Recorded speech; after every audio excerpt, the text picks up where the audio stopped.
नमस्कार, आप देख रहे थे खटक और आज मैं जोधपुर के जिला कलेक्टर परिसर के बाहर हूँ, जहाँ पर एसआई भर्ती की बहाली को लेकर एक विशाल धरना प्रदर्शन किया गया। और इस धरना प्रदर्शन में अभ्यर्थी के कई अभिभावक जो हैं इस धरना प्रदर्शन में मौजूद होते देखेंगे कि अचानक किस तरीके से पहले तो उन्होंने अपने बच्चे को इतनी कड़ी मेहनत से पढ़ाया और फिर इस आदेश के बाद उनके ऊपर क्या प्रतिक्रिया रही और अब उनका क्या कहना है। जी अंकल जी, क्या नाम है आपका? मग्गा राम सांकला। अच्छा, तो आपका बेटा या बेटी इस एसआई भर्ती में चयन? उर्मिला सांकला। आपने किस तरीके से उसे पढ़ाया और जब इतनी कड़ी मेहनत के पढ़ाने के बाद वो भर्ती रद्द हो गई है?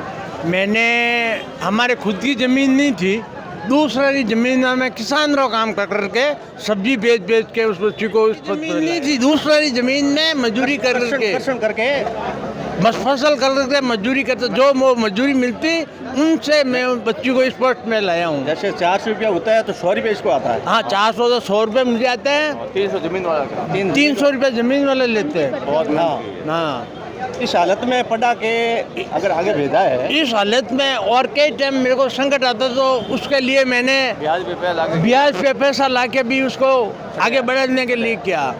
मैंने ब्याज भी भरा। क्यों आज ठीक है? मेरे को आज थी कि वो बच्ची कहती थी मैं भरूंगा जरूर पापा, मेरे को सहयोग करते रहो।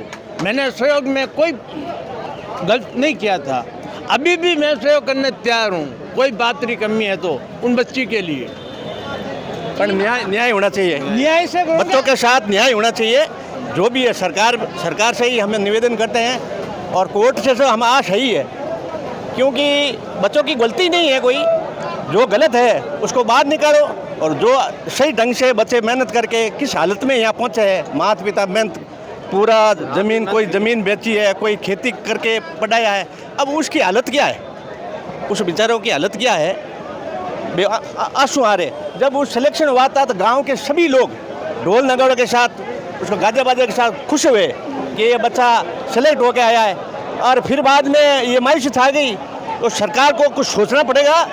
और नहीं तो बच्चों के साथ में हर गांव का लोग साथ में, हमारे गांव भैंसेरकोट में पूरे समाज से एक ही लड़का बंदा बना है, तो उसके साथ में पूरा गांव साथ में, अगर वो एक आवाज़ बोलेगा तो यहाँ हजारों के तादाद में खड़ा हो जाएगा। इसलिए हम सरकार से निवेदन, कुछ दोषियों की वजह से निर्दोषों को सजा मिल रही है। हाँ, दोषियों की वजह से ये इसको फल मिल रहा है। सही जांच नहीं होने के कारण ये सब मशीनरी है। गलत कौन है सही कौन है इंटरव्यू होता है, ऐसे थोड़ी होता है। देखो मैडम, कानून के साथ मैं झगड़ने के तैयार हूँ। मैं बेईमानी करके या कैसे भी करी हूँ, मैं सरकार को कानून के जरिए झगड़ने के लिए तैयार हूँ।